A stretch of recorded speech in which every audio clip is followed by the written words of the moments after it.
Every Saturday morning, those who need it line up in the parking lot of Linwood's Trinity Lutheran Church for a hot meal. All volunteer, it's a grassroots type of project. On today's menu, pizza. It looks like everyone's enjoying the food, so I'm happy. All thanks to this man. How you feeling? I'm feeling great. Put a smile on my face for the day. Kyle Wilson Wade brought the pizza today. It's actually like nostalgic being here. For a reason. So me and my family used to come here and get lunch when we were homeless, sleeping in our cars. 2 years ago, he lost his job, and he and his wife were a part of this crowd receiving food in this parking lot. We were going to like Albertsons and buying cold food with like EBT and going to gas stations and warming it up in the microwave. That was our dinner, and like sleeping in the car. And I'm a smart guy. I've always been a smart guy, but I was treated like I was like not even human, like a dog. He's here with a message to show that a little kindness can go a long way. There might be 10 other business owners out here we just don't know, and they might just be in a rough spot right now. You don't know that. And that kindness mixed with optimism can turn a life around. How's it going? Man, you're looking fresh today. You got the jacket on? Everything you see in here came from cleaning windows from my own money. Cakes and Coffee is connected to the Jiffy Lube in Mill Creek off Bothell Everett Highway. Caramel and white chocolate 16 ounce. This guy is on it, man. And it's the business that Kyle was able to buy, open, and run, all because of the kindness he got along the way. I thought my life was pretty much over. I just had to keep pushing every day. I actually didn't even waking up in the morning, but I had to keep pushing. Pushing for himself. It's my daughter. She comes in here sometimes. And his family. And she's so young and precious and beautiful. I would hate for her to have to break her back trying to find her way in the world. So I want to make sure she's set up in the world so she can pass it on to her children and then their children. And as he continues to build his business, his new life, he has a message for those in the same position that he was in not too long ago. It's never over. As long as you're still waking up, as long as you're still breathing, things can change. Nothing stays the same forever. You can always grow and be better. In Mill Creek. I'll see you later. Bye. Vanessa Mishanya, King 5 News. That was Mike. He's one of my regular customers. Super great guy. The view along Harbor Avenue has acted as the front row seat to an evolving downtown Seattle. I better get those modern stadiums in with this one. That's what Diane Chapman is capturing on her newly purchased camera from 1950. It's kind of fun just to go back to film to see what that's like. Preserving the way things used to be has great meaning to this third-generation Seattleite. And we have to preserve it because it's who we are today. We've come from that past. She's not alone in that thinking. Just across the street, an effort is ongoing to save one of the oldest witnesses to Seattle's growth from becoming a victim of it. I'll defy you to find anybody in West Seattle that doesn't know the stone house on Alcott. It really represents a unique, special story about the early days in West Seattle. Sandwiched between modern apartment complexes and new development sits a 90-year-old West Seattle home that looks nothing like anything under construction right now. With the beautiful spring weather, Aren't they cute? comes a very busy season for staff at Sarvey Wildlife Care Center. We're just loaded with all kinds of babies. Kate Bouchard is a licensed wildlife rehabilitator and is right now feeding orphaned baby squirrels. This is Fox Valley 2050, which is specifically formulated for eastern gray squirrels 4 weeks and older. She sees a lot come through Sarvey's doors this time of year. This guy's like, go faster, please. But not all of them are in as good of shape as the one in her hands. It's pretty shocking to see how much their growth has been stunted by having inappropriate care. She's talking about these two baby squirrels who arrived last week. Improper human intervention is to blame for how emaciated they are. There was 3 of them. One of them passed away from aspiration pneumonia. The member of the public had them for about 2 weeks. Even though that member of the public's intentions were good, due to the wrong care, these squirrels are extremely unhealthy. Just look at them compared to another of the same age. Kate said these babies weren't fed enough and were not fed the proper formula. If you think about it, a lot of people feed kitten formula. Cats are carnivores.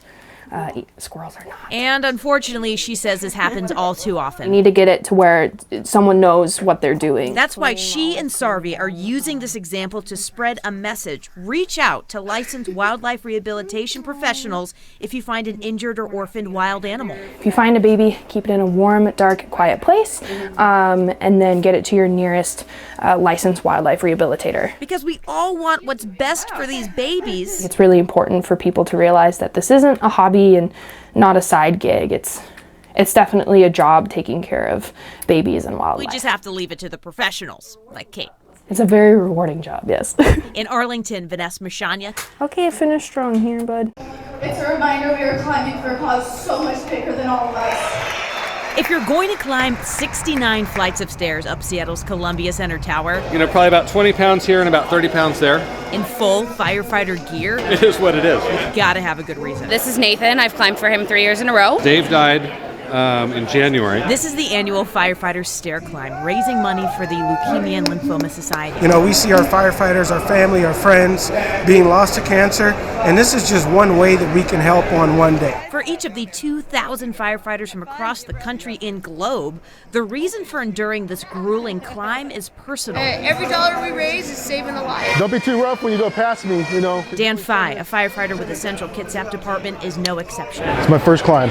His first climb is coming after being on the department for only a few months. So the academy was kind of my first challenge I wanted to take on, and I thought about this. I figured no better way to challenge myself. If you're thinking Dan looks familiar, you'd be right. We've introduced you to him before, and you might remember him for his ability to embrace challenges. There we go, that feels better.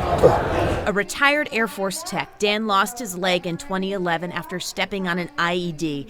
Despite all obstacles, in November, he completed his dream of becoming a firefighter. You know, come from the military, you come from a family over there, and then you get out of the military and then you don't have that anymore. And so coming in with the fire guys, getting that again. Now, despite those obstacles, he's completing this 1,356-step mission. Seeing what I can still do, you know, that's the big one. After months of training on stair mills and some advice from others, I was hinted at taking it slow in the beginning, so I tried to go with some slower stuff, but you always got to start off with Eye of the Tiger. Nail it, man. Thank you, man. he's ready to embrace this challenge and spreading a message to others of not giving up. Not a lot of things that you can't do if you just really work hard and try to stay positive. You know, not everything is easy. There are some setbacks sometimes, but you just got to push through that, and most of the time you're going to be pretty happy with the outcome. Because each firefighter here has a reason for pushing themselves today. It was rough, but it was an awesome challenge. Because there's so much in life worth fighting for. The obstacles just make the reward that much sweeter. In Seattle, Vanessa Mashanya, King 5 News. 5-year-old McKenna is getting ready to fly out of Painfield Airport for the first time. She's excited, but she's noticed something a little different. They're playing music, and no other airport plays music. A string quartet welcoming you to the terminal isn't something you see every time you travel. But why is it here? I don't know. It's a tough one, but I think the balloons might give it away. This is a gateway to the world now for us. Sunday morning, United Airlines kicked off its Painfield Airport service. The airline will have 6 daily flights to Denver and San Francisco, making it the second commercial airline to offer passenger service at the Everett Airport. This new service from Painfield allows us to provide options to our customers, convenience. With access to 500 United flights out of Denver and more than 300 out of San Francisco, this is a big deal.